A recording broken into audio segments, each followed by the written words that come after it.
Hello, my dear curious and studious students of surgery. Myself, Dr. Mahesh Chaudhary. I am warm welcoming you in my surgery lecture series. This surgery lecture series contains entire surgery with anesthesia, with radiology, with orthopedic. So stay tuned with us. Let's start our surgery lecture series. Welcome, my dear students, in my surgery lecture number 81, that is the benign tumors. In this lecture, we learn papilloma, basal cell papilloma, adenoma, myoma, lipoma, hemangioma, lymphangioma, hamartoma, neuroma and neurofibroma. All the categories of all these diseases of benign tumors we will learn in this lecture. Now, first we start with the papilloma. Papilloma is a common benign sessile or pedunculated tumor composed of squamous epithelium. It always contains a core of connective tissue elements which contains blood vessels and lymphatics. It is a simple overgrowth of all layers of the skin. A papilloma may arise in any situation from epithelial surface, either from epidermis or from mucous membrane. The various examples are: from the epidermis, papilloma of the skin is developed, and from the mucous membrane, squamous cells, tracheal cells and columnar cells are developed. Squamous cells, it may arise in the tongue, cheek, lip and esophagus, etc. Tracheal cells arises from the pelvis of the ureter, bladder, etc. And columnar cells arises in the colon, term, that is the commonest, stomach, small intestine, etc. Dear students, here is a picture on your screen is clearly showing the papilloma of the skin. This is the another image showing the multiple papillomas on the neck, on the shoulder. Now, third example of the papillomas are from the wall of the duct, that is the breast. Fourth is the from the wall of the cyst, that is the ovary or breast. Papilloma of the skin, a cutaneous papilloma may be either of the squamous cell type or basal cell type. Squamous cell papilloma, there are four varieties of such papilloma, that is the congenital papilloma. It is usually present since birth or may appear in early life. It is often of brownish color. And second is the infective papilloma or infective wart, that is the verruca vulgaris. And third is the soft papilloma, which is often seen on the eyelids of the elderly people. And fourth is the keratin horns. This is due to the excess keratin formation and is also seen in old people. Next is the basal cell papilloma, that is the seborrheic or senile wart. Seborrheic keratosis is also called the basal cell papilloma. This condition is in people of middle or old age. These occurs in numbers on trunk, face, arms and armpits. Treatment: papilloma are usually excised for cosmetic reasons. And the next is the benign tumor is the adenoma. A benign tumor glandular tissue is called adenoma. Adenoma usually arises from secretory glands. It consists of a dense mass of acini lined by the exuberant epithelium, which may be columnar or cuboidal in type. Adenoma, when arises from secretory gland of mucous membrane, often becomes pedunculated and is then called a polypus. Dear students, here is a good picture of adenoma of the skin. This is the another image. MRI image is also clearly shown the adenoma, adenomatous growth. This is the third image of the adenoma. These are two other variants of adenomas, fibroadenoma and cystadenoma. First, fibroadenoma. In the breast, the specialized connective tissue surrounding the glandular epithelium is usually involved in the adenoma whenever it occurs here. This growth is due to the excessive stromal reaction. Two types have been described. One is the hard pericanaliculair fibroadenoma and second is the soft intracanaliculair fibroadenoma. Now, the second type of the adenoma is the cystadenoma. Sometimes adenoma forms elaborate cystic spaces into which papillary ingrowth of neoplastic epithelium occurs. These are known as a papillary cystadenoma, which is most common in the ovary and is also in the pancreas, parotid glands and rarely in the kidney. Two types are usually found. One is in which the epithelium secretes serous fluid and serous cystadenoma, the other type in which mucin is produced, that is the pseudomucinous cystadenoma. Now, the third is the fibroma. It is a rare tumor. It consists of the collection of the fibroblast, between which there is a variable amount of the collagen. Two varieties of the fibroma are usually described hard or soft. Hard fibroma has more collagen, whereas the soft fibroma is predominantly cellular. Many fibromas are combined with other mesodermal tissues such as the fat fibrolipoma, muscle fibromyoma, nerve sheath, neurofibroma, which may be multiple as in the von Recklinghausen's disease. Now the next entity is the myoma. The tumor is not common. It is a benign tumor of muscles. Myoma may be of two types depending on whether the striated muscles is involved, that is the rhabdomyoma, or unstriated muscles is involved, that is the leiomyoma. First is the rhabdomyoma. This is a tumor of striated muscles and is extremely rare. It may turn into malignant rhabdomyosarcoma, particularly in young children. And next is the leiomyoma. This tumor is much commoner than rhabdomyoma. The usual sites are uterus, stomach, intestine and the skin. The muscle elements certain extent may be replaced by the fibrous tissue when it is called fibroleiomyoma or fibrite. Now the treatment of the myoma is the treatment of papilloma, adenoma and fibroma and myoma is the excision. Dear students, here is a good picture showing the myoma in the uterus, wall of the uterus. Now the next benign tumor is the lipoma. A lipoma is one of the commonest and most benign of all tumors. It is composed of fat cells of adult type. It can occur anywhere in the body. That is why it is often called universal tumor or ubiquitous tumor. But the common sites are the subcutaneous tissue of the trunk, nape of the neck and the limbs. Variety, mainly there are three varieties: encapsulated variety, diffuse variety and multiple lipomas. Encapsulated lipoma is the commonest tumor. Diffuse variety, this is a rare variety and does not possess the typical features of lipoma, hence it is often called pseudolipoma. Dear students, here is the image of the lipoma. Another image, multiple lipomas on the hands. Third point of the lipoma is a multiple lipoma. It is often called lipomatosis, painful as these often contains nerve tissue and are called neurolipomatosis. These are mostly seen in the limbs and in the trunk. Lipomata of different sizes and shapes may be seen. Fibrolipoma, when a lipoma contains an excessive amount of the fibrous tissue. Neolipoma, when a lipoma contains the excessive vascularity with the telangiectasis of the overlying skin. And third is the neurofibroma, when a lipoma contains nerve tissue, it is often painful. Now the complications of the multiple lipoma is the myxomatous degeneration, saponification, calcification, malignant or sarcomatous changes. Clinically, a lipoma can occur in different anatomical situations. According to this, a lipoma can be classified into subcutaneous type, subfacial lipoma, intramuscular lipoma, subserous lipoma, submucous lipoma, intraarticular, subsynovial lipoma, parosteal lipoma, extradural lipoma, intragranular lipoma. All these are the categories of the lipoma. First is the subcutaneous type, shows the particular tendency to occur in the back, nape of the neck and or the shoulder.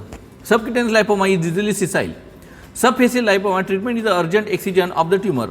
Intermuscular lipoma, such lipoma occurs between the adjacent muscles and becomes firmer on feel when the adjacent muscles contract. Third is the subserous lipoma. This is rare and sometimes found beneath the pleura or in the peritoneum. Fifth is the submucous lipoma, is also rare. It may occur in the respiratory or alimentary tract. Sixth is the intra-articular, inside the joints. It is the extremely rare. Seventh is the subsynovial lipoma. Such lipoma occurs deep to the synovial membrane. It is seen in the knee joints. Eighth is the parosteal lipoma, occurs under the periosteum of the bone. Ninth is the extradural lipoma. This is a type of the spinal tumors. Intracranial lipoma does not occur as there is no fat in the extradural tissue within the skull. And the 10th type of the lipoma is the intragranular lipoma. There are three glands in which a lipoma may be seen, that is the breast, the pancreas and under the renal capsule. Now subcutaneous, that is the encapsulated lipoma, pathology is consists of normal fat which is arranged in lobules separated by the fibrous septa and enclosed in a delicate capsule. Clinical features are age, lipoma may occur at any age but is not commonly seen in children. Duration, usually it is a long-standing tumor, but the exact duration may not be discovered. Symptoms, painless swelling which is present for a long time is the main complaint. Now the examination. In the examination, first is the position. Lipoma can occur anywhere in the body. It should be always kept in mind. Second is the color. The skin color overlying the tumor is usually normal. Third is the temperature and tenderness. There is no increased temperature or no tenderness. Size and shape. Lipoma may be seen in all sizes. Fifth is the surface. This is a smooth and lobulated. Sixth is the consistency. Lipoma feels typically soft but does not fluctuate. Seventh is the transillumination test may be positive. This is the only condition which may transilluminate even though it is not a cyst. Next point of the lipoma is the mobility. A lipoma is freely mobile over the deeper surfaces. Now the treatment, the lipoma should always be excised. This is the treatment of choice in the lipoma. Next benign tumor is the hemangioma. A hemangioma is a developmental malformation of blood vessels and not a typical tumor. So it is considered to be an example of hematoma. Such theory can be explained by the facts that the hemangioma is often present since birth and it never turns malignant. Now the type of the hemangioma. There are mainly three types of the hemangiomas. Capillary hemangioma, which is arising from the capillaries. Second is the venous or cavernous hemangioma, which is arising from the veins. And third is the arterial or plexiform hemangioma, which is arising from the arteries. Hemangioma may occur anywhere in the body, though it is more common in the skin and the subcutaneous tissues. Dear students, here is a good picture of the hemangioma on the shoulder. You can see in diagram A and B. This is the second image of the hemangioma on the cheek is clearly seen. Now the first type is the capillary hemangioma. Mainly three varieties of the capillary hemangioma are seen. One is the strawberry angioma, strawberry nevus. Second is the port wine stain, and third is the salmon patch. First, strawberry angioma. Characteristic features are the typical history is that the red mark is noticed after 1 to 3 weeks of the birth. Second is the subcutaneous tissue as well as the skin is often involved. And third is the clinically the swelling is compressible. On examination, this is a bright or dark red in color. This slightly protrudes from the skin surface and appears as a sessile hemisphere. Strawberry angioma is soft. It is compressible. This is perfect test for the hemangioma to diagnose, and it is not pulsatile because that is the venous orientation arises from the veins and capillaries. Now second is the port wine stain. Characteristic features of this type of the hemangioma is it is usually present since birth and does not show any change for the rest of the life. The size gradually varies in proportion of the whole body. Color may be altered. It is common on the face and the shoulders, neck and buttock. This is a deep purple red in color which may become paler in later life. There is no definite swelling, but it is a diffuse vascular deformity. With pressure, the color diminishes in intensity, but when the pressure is released, the color of the news takes time to reappear as the feeding vessels are also abnormal. Third is the salmon patch type of the hemangioma. Third type of the hemangioma characteristic features are this is the present since birth. It is usually disappears before the first birthday. It is mostly seen over the forehead or occiput or anywhere in the midline of the body. Now the treatment. Wait and watch policy should be adopted as the majority of the capillary hemangiomas disappear on their own. Second is if the lesion exists even after 8 years, the patient and the parents insist on cosmetic treatment. The following may be tried. First is the excision of the lesion with skin grafting. Carbon dioxide no application. Injection of hot water and hypertonic saline or cleansing agent may be tried if strawberry angioma is persist. X-ray therapy has not proved very successful yet may be considered in failure cases. It causes disturbances of growth, necrosis of the skin, pigmentation and ulceration.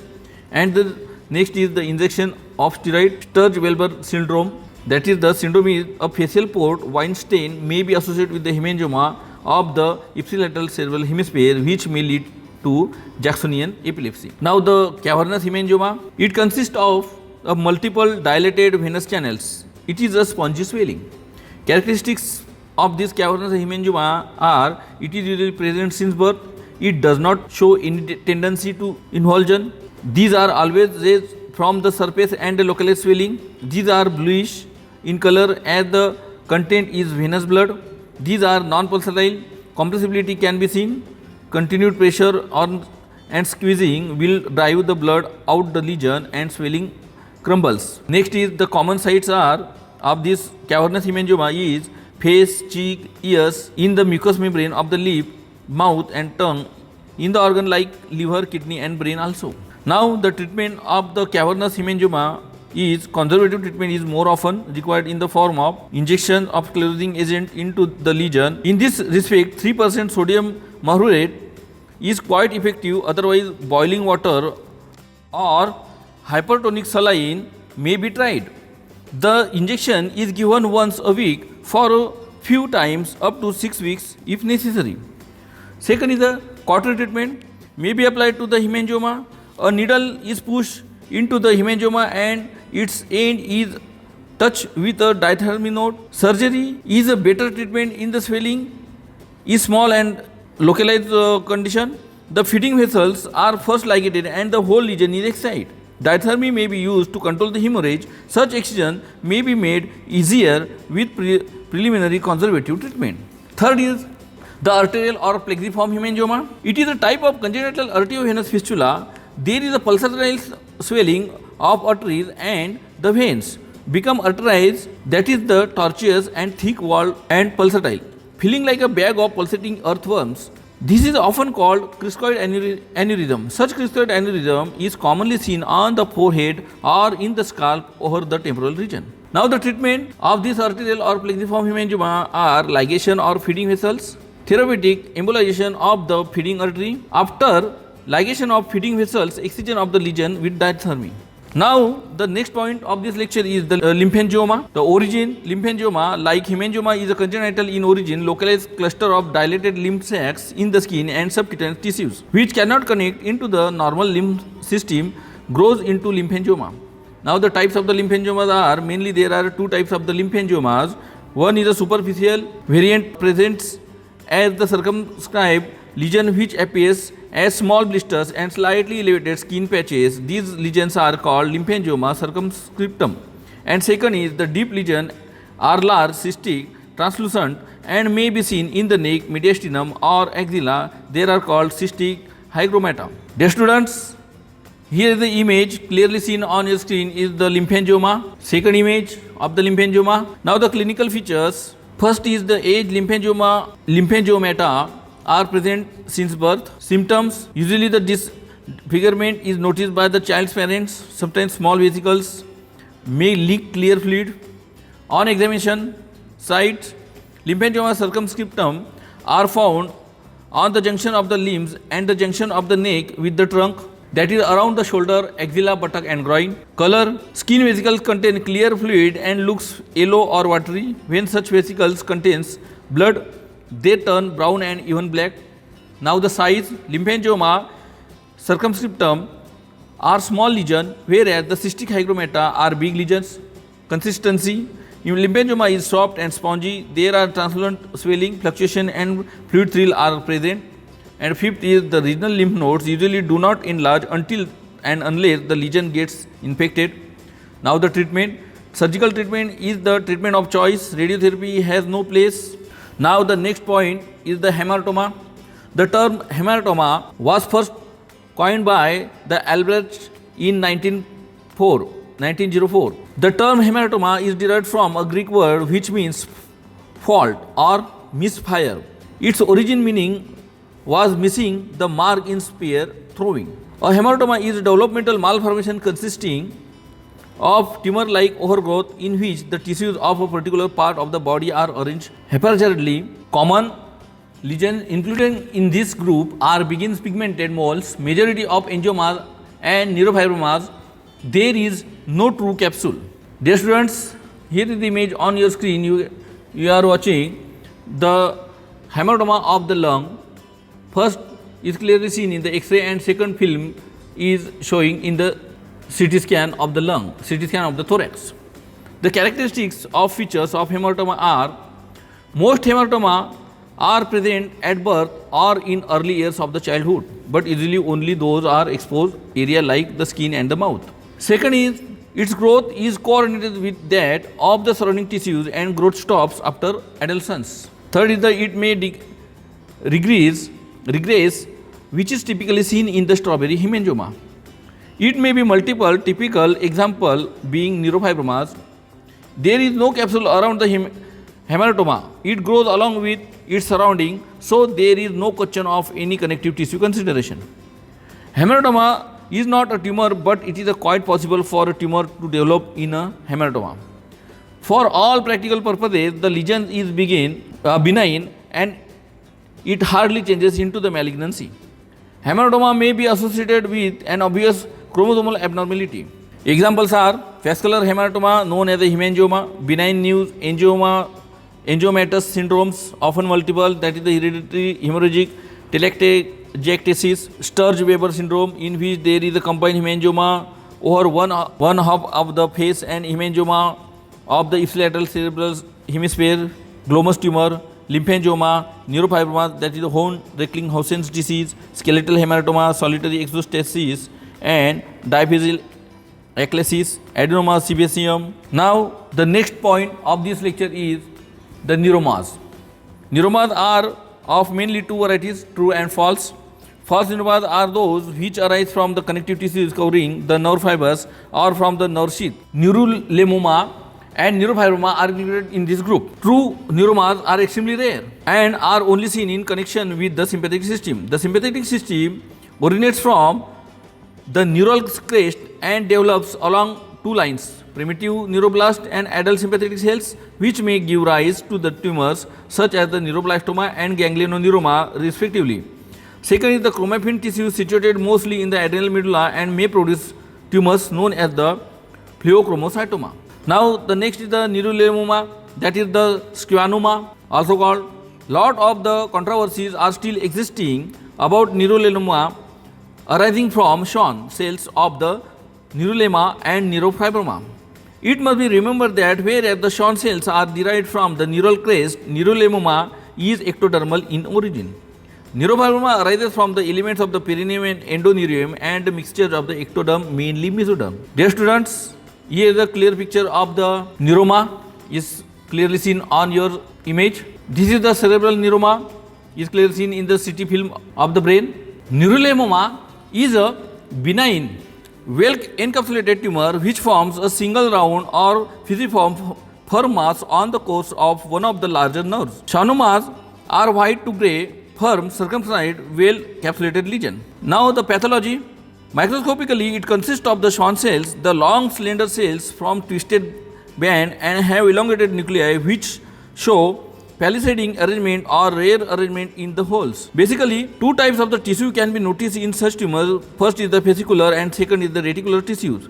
The fascicular tissues represents a solid complex appearance almost like an exaggerated tactile corpuscles known as the verrucate body. The reticular tissue consists of the loosely arranged Schwann cells in an open network of tiny cysts and reticular fibers.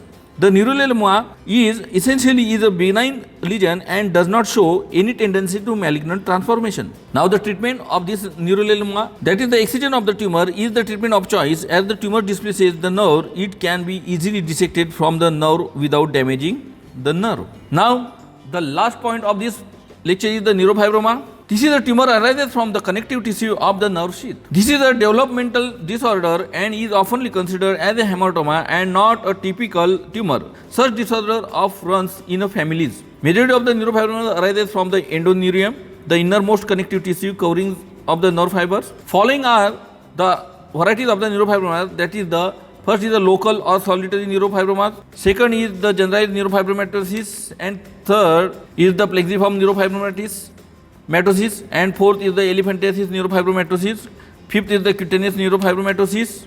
These are the varieties of the neurofibroma. Variety of the neurofibroma is local or solitary neurofibroma. Single neurofibroma is usually found in the subcutaneous tissue. It is usually seen in the extremities, that is the median nerve, ulnar nerve, etc. Cranial nerves may be involved, that is the acoustic neuroma. Clinical features, a swelling is the main presenting features. Such swelling may be painful, paresthesia or pain likely to occur from the pressure of the tumor on the. Dear students, here a generalized neurofibromatosis. Picture of the generalized neurofibromatosis is seen on your screen. The same picture, generalized neurofibromatosis on the face. Third picture, this is also called generalized neuromatosis, which is the Horn-Reckling-Hausen's disease of the nerve. Solitary neurofibromas may occur in other sites than the skin These are the cranial nerve, particularly the eighth cranial nerve, dorsal nerve, root of ganglion, intramuscular in the bone. Exceedingly rare complications, cystic degeneration, cyclomatosis changes may be occur. Differential diagnosis: lipoma, fibroma, large lymph nodes, hemangiomas, sometimes cystic lesions like neurofibroma. Now the treatment is excision of the neurofibroma without injuring the nerve concerned is the treatment of choice. Dear students, here is a picture of generalized neuromatosis, Horn-Reckling-Hausen disease, as we see the images previously in the same lecture. That is the Horn-Reckling-Hausen disease. In this condition, there are multiple neurofibromatosis arising from the cranial, spinal and peripheral nerves. This is an autosomal dominant inherited disease. Neurofibroma basically comprises of two types. Type 1, which is also called Horn-Reckling-Hausen disease, and type 2, which was previously called acoustic neurofibromatosis. Pathology: on cross-examination, the neurofibromas vary from the spherical to the cylindrical masses. They may or may not be encapsulated microscopically. They are composed of a proliferation of all the elements in the peripheral nerves, including Schwann cells and fibroblasts. Now, the clinical features: multiple nodules of varying sizes can be seen scattered over the face, neck, trunk, on backside and limbs. Majority of the neurofibromata are present at birth. Pigmentation of the skin is often associated with the pigments is melanin, and the pigmented patches are called cafe-au-lait patches. These are the diagnostic features of the Horn-Reckling-Hausen disease. This is due to the common neuroectodermal origin of the endoneurion and melanocytes. Such pigmentation are seen in the skin around the swelling and over the swelling. Now, the complications like the cystic degeneration, sarcoidomatus changes, and treatment: the swelling are so numerous that excision of all tumors is impossible. Indications for excision are when one swelling is large enough. Second is when one swelling is painful, when one is causing pressure symptoms, when one is causing mechanical discomfort, when there is a suspicious of malignancy. All these are the indications for the particular excision of the neurofibroma in Horn-Reckling-Hausen disease. Now, third is the plexiform neurofibromatosis, that is the patchy dermatocele. It is an excessive overgrowth of the neural tissues in the subcutaneous fat and makes the tissue look edematous. It is a rare condition. And fourth is the elephantiasis neurofibromatosa. It is a severe form of plexiform neurofibromatosis affecting the subcutaneous nerves of the limbs, particularly the lower ones. It is a rare condition and often congenital. The overlying skin becomes coarse, dry and thickened like an elephant skin. Hide the subcutaneous tissues becomes greatly thickened and fat is replaced by the fibrous tissues. Other causes of the elephantiasis are filariasis and nodular leprosy, that is the elephantiasis giacorum. Occlusion of the lymph drainage due to the excision of the draining lymph node, that is the Brownie arm following radical mastectomy, malignancy or radiotherapy, arteriovenous fistula. These are the other causes of the elephantiasis. Dear students, here is the image on your screen. You can see the elephantiasis of the lower part of the leg. Elephantiasis neurofibromatosa in the second image is clearly seen. Now, fifth is the cutaneous neurofibromatosis, that is the molluscum fibrosum. These are also multiple subcutaneous nodules, sessile or pedunculated, over the chest, abdomen or back. Now, the treatment is large swelling may be excised. Neurofibroma may occur anywhere in the body, but following requires special mention. First is the acoustic neuroma. It grows from the auditory nerve sheath and the internal auditory meatus. The first symptom is unilateral deafness, followed by the tinnitus, vertigo and a headache. Gradually the tumor enlarges and present upon the adjacent nerve, that is the 7th cranial nerve or facial nerve, causing facial muscles weakness. Second is the 6th cranial nerve and abducens nerve, that is causing squint. 5th cranial nerve on the trigeminal nerve, that is the causing the trigeminal neuralgia or anesthesia. Treatment is the excision of the acoustic neuroma through the posterior fossa craniotomy. Second is the dumb shell shaped neurofibroma arising from the dorsal nerve root, partly inside and partly outside the intervertebral foramen. Root pain and paralysis are the main features. This may be a schwannoma or neurofibroma. And third is the amputation neuroma of the stump neuroma. It occurs as a furiform swelling at the end of the divided nerve after the amputation. It consists of the fibrous tissues and nerve fibers. There will be the tingling and numbing particular sensation, particularly due to the irritation by an artificial limb due to the pressure on the neuroma. Treatment is For the prophylactic treatment during amputation, the nerve should be divided above the proposed level of the bone section, and second is the curative. Once the condition has developed, treatment is excision of the neuroma. Dear friends, here is the end of our surgery lecture number 81, that is the benign tumors. Thank you.